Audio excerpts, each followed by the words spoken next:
আজ খুব সহজ একটা রেসিপি, চিংড়ি মাছের চটজলদি চিংড়ি মাছ যেভাবে বানানো যায়। এখানে আমি দুটো টমেটো ঘষে রেখেছি, আর এটা হচ্ছে আমুল দুধ গোলানো, আর চিংড়ি মাছগুলো ধুয়ে নুন হলুদ মাখিয়ে রেখেছি।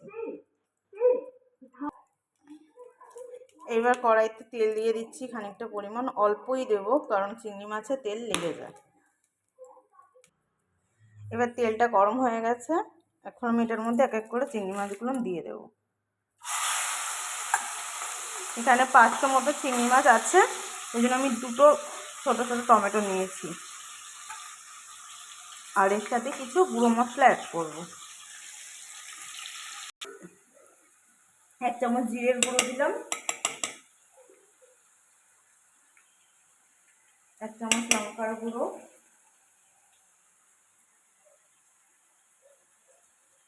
1 চামচ হলুদ গুঁড়ো দিলাম। এবার এটাকে একটু জল দিয়ে ম্যারিনেট করে নেব।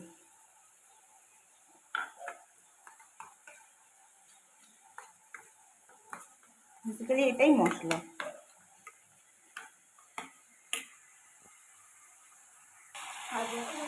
চিংড়ি মাছটা ভাজা হয়ে গেছে, এবার এগুলোকে আমি তুলে নেব, তারপর একে একে মশলাগুলো দেব।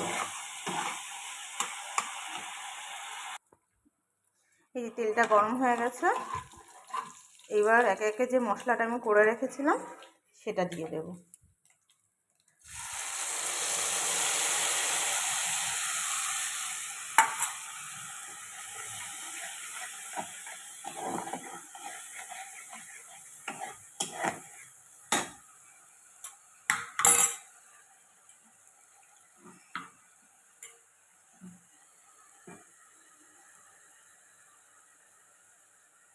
স্বাদ মতো লবণ দিলাম,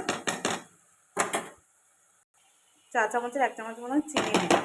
মানে এটা ঝাল মিষ্টি দুটোই ভালোই হবে, যেমন ঝালও হবে সেরকম মিষ্টিও হবে। মশলা যখন কষিয়ে নিলে তেল ছাড়তে শুরু করলো তখন মাছটা দিয়ে দেবেন। এই দেখুন মশলা থেকে তেল ছাড়া শুরু করেছে, কতটা বুঝতে পারছেন? আলোতে মনে একটু সমস্যা হচ্ছে, বোঝা যাচ্ছে না। এবার দেখুন কালারটা এরকম এসছে।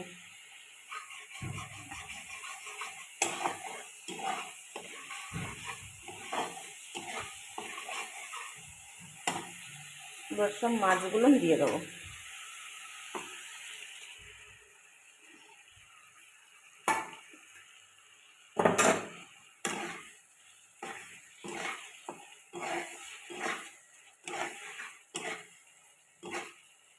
মাছগুলো একটু ছোটোই, অনেকে পছন্দ করে ছোটো মাছ।